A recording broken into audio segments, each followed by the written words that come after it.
Hello and welcome to PGurus channel. I'm your host Sree Iyer. Because of some technical issues, Sridhar is unable to join us via video, but he is called in on an audio line, so you will be able to listen to him. Sridhar namaskar and welcome to PGurus channel. Namaskaram and good morning, and nice to be here. Welcome to episode number 43, viewers. Today we have a lot of things that are happening. Let us first start with what is happening in the market, Sridhar. We've had an impressive November this year, haven't we? We have. It's quite amazing that the markets in the month of November showed the highest and propensity type of growth, and the last that was witnessed was in 1987 of this. The Dow was up 11.8% in November, and the S&P was up about 10.8%, and Nasdaq was also up about 11.8%. So it's a very significant uptick in the market.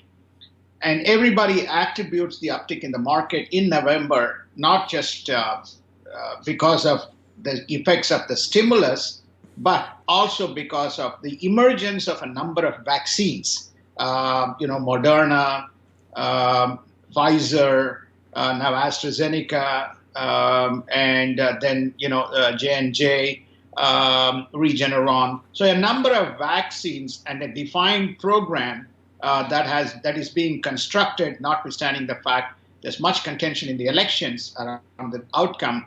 There's a vaccine program that has been constructed in terms of moving things forward. So people attribute to the vaccine, but people forget to attribute to President Trump because of these personality issues.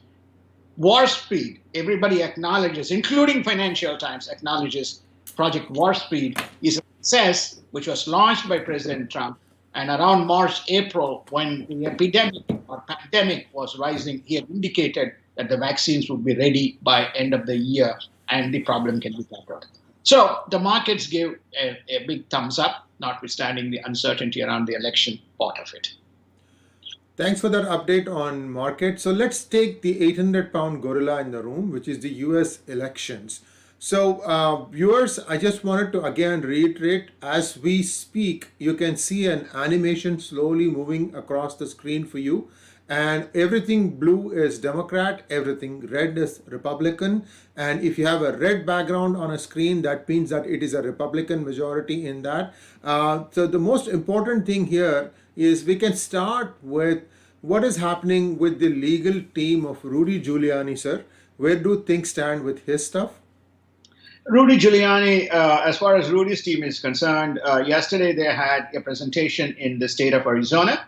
And even President, stepped into that specific meeting and called it as the biggest kind of a scam. And, Arizona legislature must review the results and make a deterministic course.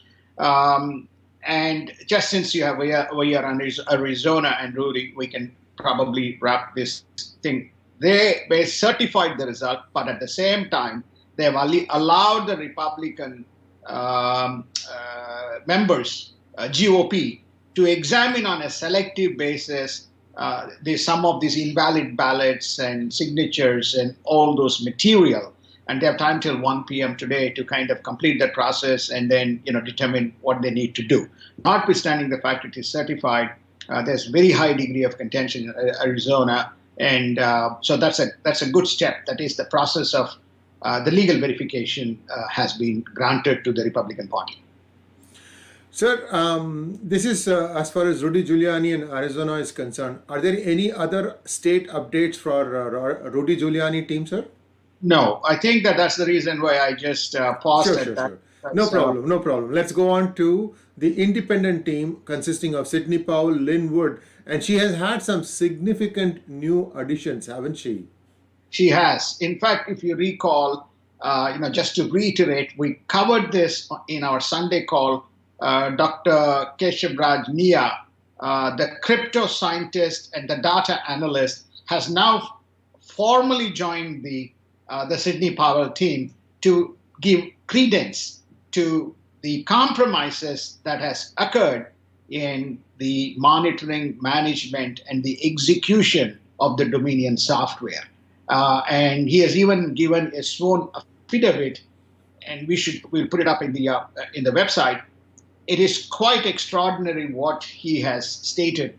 In fact, he went on to say that he can affirmatively confirm that the machines were accessed, the data was compromised, and switching of the votes took place when you look at the pattern of swings and the pattern of allocation across the country. He's not referring to just Georgia, but he's referring it across the country. Now, he's a significant addition in relation, and in addition to Michael Flynn, who was given clemency on Sunday. He has also joined Sidney Powell's team. So they are investigating. They're going to go after across the entire nation, but starting with probably Georgia, Michigan, which is where their specific cases are filed. Now, there's also been an affidavit by someone in Michigan who was a contractor with the software company Dominion, who said that the internet was actually connected during some part of the counting to the machines. What can you tell us about that, sir? Well, I think that this gentleman was a contractor for the Dominion software company, so he knows the software, and he probably was responsible at the Detroit Metro, and for establishment setup, and then he also has had a life as an observer. What he's stating is that he can affirmatively confirm that the voting machines were connected to the internet during that counting process that was kind of going on. What he is implying is that the potential breaches and real-time accessibility to data was available through an open connection via the internet. Viewers, there are also allegations that in 2019, the private cryptographic key of the Dominion software was hacked and that some people were in possession of that. Now, it is not clear if Dominion did address this issue, because if the private key portion of the cryptographic key is available, then you pretty much have the run of the place. You can essentially do whatever you want from outside, and if internet is connected, then that's sort of like giving the keys to the building. Anyone from anywhere in the world can log in and do. I'm just making some observations here. I'm not saying that that is what happened. That is what is here are just the allegations. It is up to Dominion software to go and start listing one by one what happened if there was a breach in the cryptographic keys in 2019. Also, just quickly, you all need to remember that when we do online trading, like for example, log into Amazon, there is something called as a public-private key pair. And the private key never leaves you. It's always with you, and only the public key is shared with the outside world. So if the private key is given, that means anyone can decode messages meant just for you. This is just a quick primer on how cryptographic keys work. So beyond that, I think there is a lot of other things happening. Sridharji, let's move on to economy and the two contrarian stands apparently taken by Steve Mnuchin and Jerome Powell, sir. Well, I think yesterday there was another discussion around the stimulus because of the rising COVID cases. Jerome Powell made a statement. He will be meeting the House and the Senate members and doing his briefing.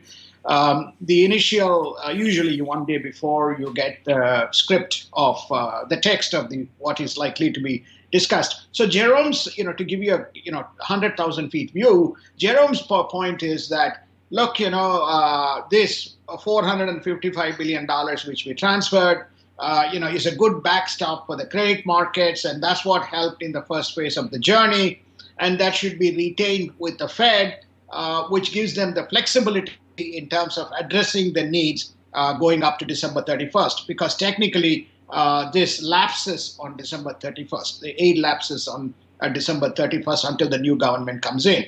The contrary view to that is Steve Mnuchin. Steve is basically stating that, look, there is a formula. The formula is very simple, that this thing was approved and signed for it to be available till December 31st. The programs have not been implemented. There is no approval by the House and the Senate in concert with Treasury to do what the stimulus would look like. In the absence of that, we are taking it back and leaving it in the Treasury Reserve, and it will stay there. And should Nancy Pelosi and Schumer and McConnell and Kevin McCarthy meet with me and agree that we pass a program, then the capital can be released. There's also some issues around how that $455 billion needs to be allocated, whether it is a backstop for the credit or whether part of that money should be allocated directly and some other types of programs. Of opinion between Jerome Powell and Steve Mnuchin, right? So they have two different approaches. Naturally, Fed is always wants to have money in the back end, which it wants to use when it's required. Whereas from a Treasury side, the Fed, but also look at what are the kind of the economic stimuli that needs to be applied, not just purely the monetary stimulus. So let's take a quick look at what else is happening in the globe. Maybe you can do a quick roundup of what is happening around the globe, especially in the China region, because China seems to be in just about every frame it can possibly get into. Well, I think that first we'll start with Brazil. Bolsonaro has said that he's aware of the fraud, and so therefore the story is that the U.S. presidential elections is not. A spat has broken out between China and Australia. Australia had insisted that China was responsible for COVID and needs to compensate. So China has reciprocated with a CCP spokesperson, basically talking about the Australian soldiers potentially kind of involved in ill treatment of children. So there is this minor spat that is going on. Australia was one of the key members of the Quad. So that's just not it. So then you also have China stepping into, as you know, that we already covered, China said RCEP. China basically said, it would like to revive it would like to become part of the CPTPP. Then it also wants to be part of, is hosting One Belt Road Initiative meeting in Hong Kong to make it, Hong Kong was a contentious hotspot between United States, rest of the world, and China in terms of the democratic principles, because they withdrew and everybody in the Hong Kong legislatures must all sign up and stand up to the red flag, which they were not supportive of. So now you have this One Belt Road Initiative being set up in the conference being held in Hong Kong.